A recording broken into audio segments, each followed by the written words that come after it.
So the championship trail moved on to the richest corner of the Mediterranean, settling alongside the harbour in Monaco. The Monaco Grand Prix was always a social event, but in the 1960s it had become a media event too. In the days when Formula One still had to fight for TV time, the Monaco race was one that always got worldwide exposure, which attracted even more of the beautiful people like skiing star Jean-Claude Killy.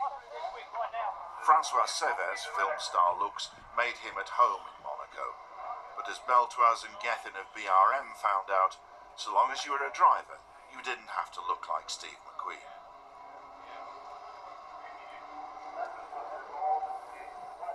Reutemann was injured, so Wilson Fittipaldi was in his second race for Brabham. Another newcomer was Britain's Brian Redman, driving for McLaren, while Revson raced at Indianapolis. In the days before standardised race weekend timetables, practice at Monaco was always a rushed affair. Talking over the car's setup with the mechanics was a vital element. You tell me one lap of it, I didn't catch it. No, you're alright for that. You got new head.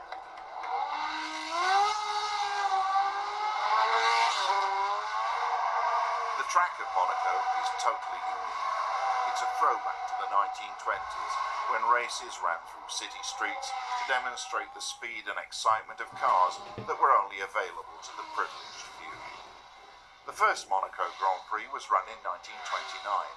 The circuit of 1972 was exactly the same, starting on the harbour front, climbing up to the heights of Monte Carlo, and then snaking down through this section to run back through the tunnel and alongside the sea to return to the harbour.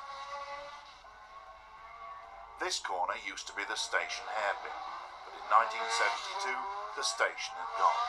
It was just the building site on which next year another new hotel would stand.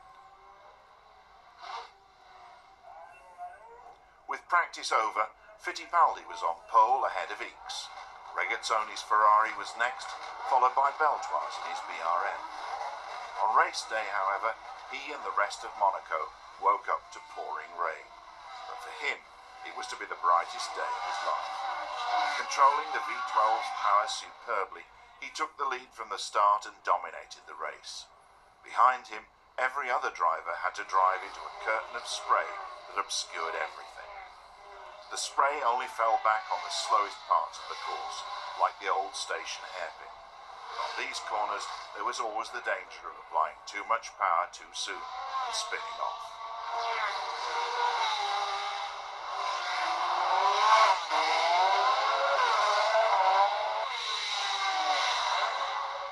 The last thing the drivers needed now was the oil flag, as if the surface wasn't slippery enough.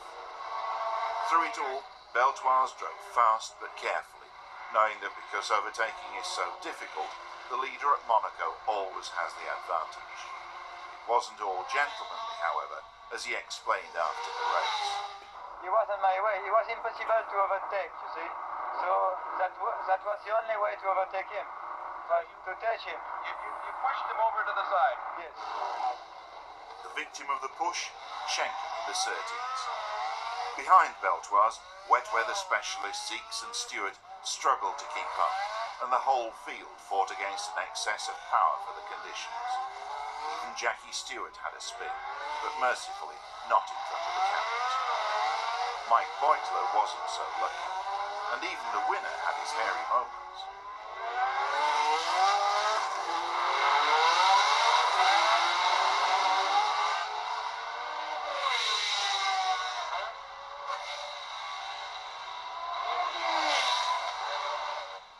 The 1971 race in dry conditions had lasted just 8 minutes under the 2-hour mark. This one was to last 2 hours and 27 minutes, all but 5.3 seconds. But as the final laps reeled off, Louis Stanley of BRM could smile in anticipation of a champagne celebration.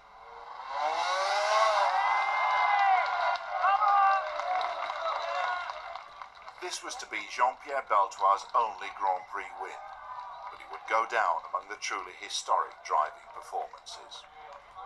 Fittipaldi took third from Stewart with just 4 laps to go. This put the Brazilian on top of the championship table, ahead of Ickx, whose second place here moved him above Holm and Stewart as the series